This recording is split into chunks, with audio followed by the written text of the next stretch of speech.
Antifa and BLM agitators are getting crushed in America's new civil war. In this video, we're going to actually take a look at a burgeoning civil war being fought on 3 different fronts, and we're going to see how in each one of these fronts, the far left is losing, and they are losing big. You're not going to want to miss this. Greetings, everyone, patriots all across the globe. Dr. Steve here with you. Great to be with you. As always, a huge welcome to all of our first-time viewers. We post 2 videos a day, analyze the current events, analyze some super awesome conservative trends so we can all live in the present in light of even better things to come. So if you haven't already done so, you know what to do. Make sure to smack that bell and subscribe button. It'd be an absolute privilege to have you as a regular part of this channel where each and every day we together celebrate the inevitable collapse of left-wing globalism and the unstoppable rise of a new conservative age. Now, before we dive into things here, let's give a huge shout out to the sponsors of this video, keeping our electricity on here. And that's the makers of this awesome motion detector ultra bright solar nightlight. You can install it anywhere because it's wireless, and you never need to worry about buying batteries because it's solar powered with a high powered battery storage pack. It's equipped with motion detectors. It becomes an entertainment light for the patio and the barbecue with just the click of a button. And those motion detectors offer effective deterrence against burglars. And best of all, you don't have to spend a fortune for any of it. If you click on the link below right now, you'll get over 52% off as well as free shipping. So what could be better? Don't wait. Click on that link below or visit nightsolarlight.com and bring its light to the dark spaces in your home today. All right, gang, let's dive right in here. Wow, what a weekend, huh? My, oh my, I don't even know where to begin here, all right?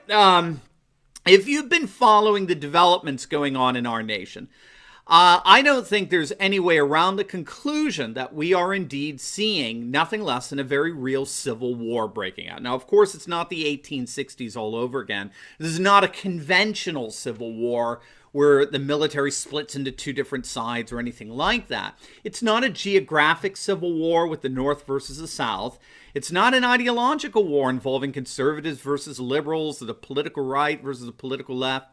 Instead, it appears increasingly the case that we are seeing what is in effect a regional conflict between rural America versus urban America. And it's actually being fought, it appears, on 3 fronts. It's being fought at the level of direct conflict in the streets with militias and groups like the Proud Boys taking on and facing down Antifa and Black Lives Matter radicals.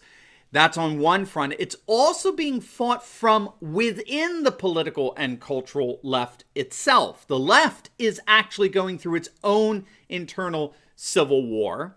And then thirdly, there's a civil war of sorts involving the pandemic, where rural populations have basically abandoned urban populations who are being disproportionately affected in terms of the casualty counts by the coronavirus. And so I want to explore these fronts because I think they're showing a clear winner at this point in this developing civil war. And that winner is unquestionably rural America. The exurbs are beating the urban areas, and even those sympathetic with urban populations and causes and grievances are admitting this, as we shall see. So let's start with the direct conflicts that have clearly escalated as of this weekend. Localized battles were sparked in cities all across the nation in the last 48 hours. And behind the brawls, we're seeing on the one side the rise of militias, the return of groups like the Proud Boys, and on the other side, we're seeing Antifa and BLM agitators. And the pattern that seems to be playing out virtually everywhere is that Antifa and BLM members are simply not prepared to take on the massive resistance coming from America's militias and patriot groups, as well as law enforcement that are standing against Antifa and BLM forces invading the nation's suburbs. So let's start with what happened in Michigan. The organization known as the Proud Boys, I'm sure you're all very well familiar with them, they clashed with Antifa and BLM activists in downtown Kalamazoo. The Proud Boys had planned a rally in support of President Trump and in support of our nation as a whole when Antifa agitators showed up to stage their own event. And, well, let's just say things didn't turn out too well for them. The Proud Boys were reported to have been well armed with assault weapons, and when the fighting did eventually break out, they released some kind of pepper spray or some kind of chemical irritant, which quickly sent these Antifa thugs running. In Chicago, police absolutely cracked down on protesters big time. Police are claiming that they were first attacked and that they went into this with a zero-tolerance attitude, that if just one police officer was assaulted, that's it. They would smash the protests and end it right away. And that's precisely what they did. So we're talking, pepper spray, batons, dozens of arrests. It was such a decisive crackdown that protesters, or better, agitators, are demanding at least an apology from the police department, if not a full investigation. But again, we're seeing a similar pattern in Chicago that we've been seeing develop in our other cities, where the ultra-left mayor, in this case Lori Lightfoot, is actually siding now with the police.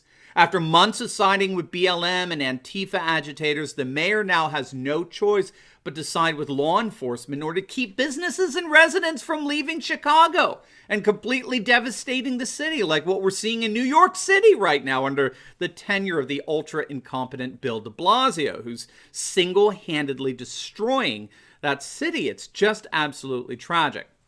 Let's go over to Portland, Oregon. I love this headline from the left-wing activist disguised as journalists over at the Washington Post. Check this one out. Violent clashes erupt between far-right groups and far-left groups, right? Of course not. That would violate the Washington Post policy of shilling for all things left-wing. So the title goes like this: Violent clashes erupt between far-right groups and racial justice protesters in Portland. Racial justice. I sweat, you glisten. You rob, I redistribute. Now it goes on to detail how these groups tied with far-right organizations gathered in downtown Portland on Saturday to wave American flags. How dare they? How horrible, these symbols of systemic oppression, American flags.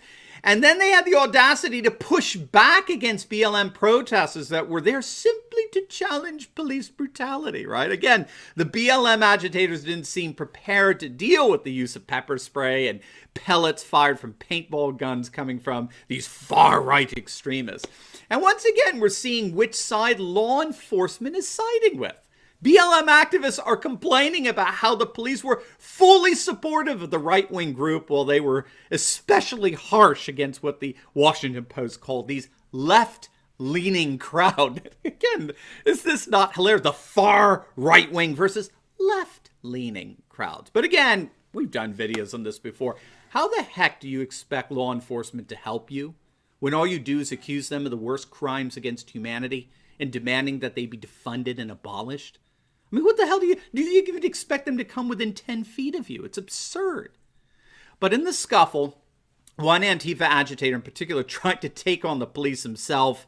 And let's just say he instantly regretted it. He was showered with pepper spray. He was mowed down with pepper balls. Ouch.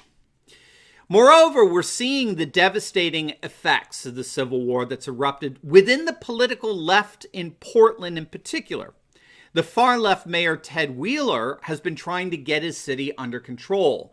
He's turned on the Antifa thugs that just weeks ago he was the biggest supporter of. He's finally admitted that Antifa was actively attempting to commit murder and trying to burn down a police station with police officers inside the building.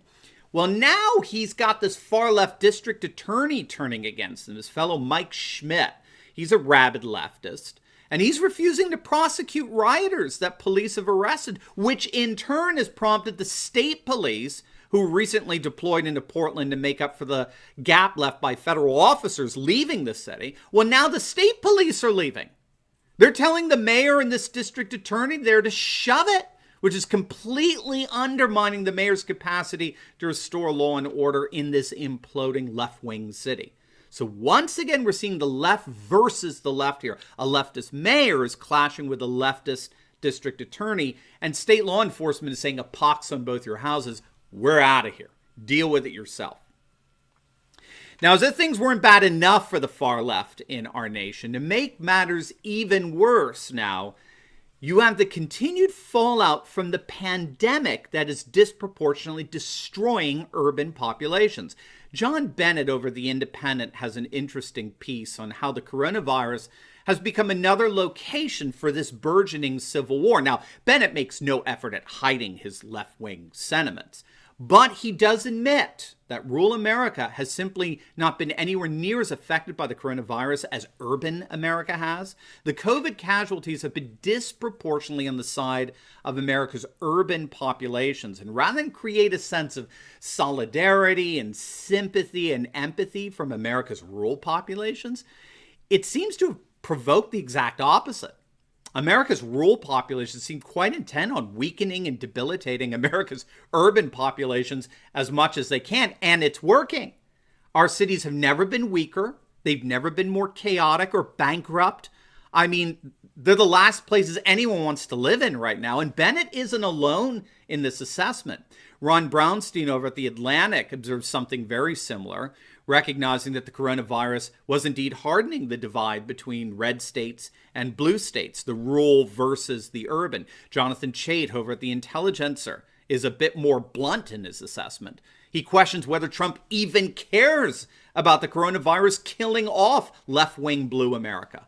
It's probably one of the more hysterical pieces I've read in a long time, but I think he speaks for a lot of leftists among our political class, our ruling elite, that are slowly but surely recognizing that this pandemic is disproportionately weakening them. It's adversely affecting blue states. And red states, conservative states, are all like, well, that's what you get when you're hell-bent to bend your knee to the gods of globalism, to open up our borders, let anybody in. And then they all gather in these cities, and then you have leftist politicians that are more worried about enforcing politically correct language in terms of what we call COVID-19 than they are about, trying to solve the problem. They're more concerned by what we call it than the virus itself. I mean, what do you expect?